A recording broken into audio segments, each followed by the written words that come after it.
Friends, இன்றைக்கி நம்ம எங்கே இருக்கோம்னு பார்த்தீங்கன்னா நம்ம அண்ணனோட தோட்டத்தில் தான் இருக்கும். அண்ணன் அவங்க கிரேப்ஸ் போட்டிருக்காங்க. இப்போ தான் இது ஃபஸ்ட் டைம் தடவை எடுக்குது. இதை மொத காய்ச்சிருக்கிற பிஞ்சுக்கள் நல்லாவே பிஞ்சு பிடிச்சிருக்கு. ஆனால் இதுக்கு எவ்வளோ உரம் மருந்து அப்படின்னு சொல்லி அண்ணனை கேட்டால் தான் தெரியும். ஏன்னா அவ்வளோ அடிச்சிருக்காங்க. விவசாயம்ன்றது அவ்வளோ ஈஸியானது இல்லை. ஒவ்வொன்றையும் நம்ம விளைய வச்சு அதை கொண்டு போய் மார்க்கெட்டில் விற்று காசாக்குறது அவ்வளோ பெரிய கஷ்டமான வேலையாக இருக்குது. கீழே ஃபுல்லாக நிறைய களை இருந்துச்சு. அதனால களைக்குழி அடித்து விட்ருக்காங்க. இல்லாட்டின்னா நம்ம உள்ளே வர முடியாது.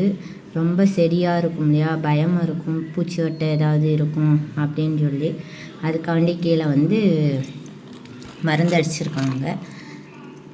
உள்ளே போய் உரம் வைக்கணும்னாலும் நம்மளுக்கு இப்படி இருந்தால் தான் ஈஸியாக இருக்கும். இல்லைன்னு சொன்னால் நம்ம உள்ளே போகிறது கஷ்டமாக இருக்கும். பாருங்கள், பிஞ்செல்லாம் எவ்வளோ அழகாக வச்சுருக்குன்னு சொல்லி. இது பூ பூக்கிறப்ப ஒரு மருந்து அடிப்பாங்களாம், அது காயாகிறதுக்கு ஒரு மருந்து அடிப்பாங்களாம், இது பிஞ்சாகிறதுக்கு, அப்புறம் அது காயாகிறதுக்கு, திரண்டு வர்றதுக்கு, அப்புறம் பழுக்கிறதுக்கு, இந்த மாதிரி நிறையா மருந்து அடிப்பாங்க போல இருக்குது. அப்படி தான் சொன்னார். இது மாட்டு எருவு இந்த மாதிரி உரம்லாம் வைப்பாங்களாம். நம்ம கிரேப் சாப்பிடும்போது பார்த்துருப்போம், அது எவ்வளோ வெள்ளையாக மருந்தாக இருக்குன்னு சொல்லி. அப்போ அவ்வளோ மருந்து அடிக்க போய் தான் அது இதாகுது.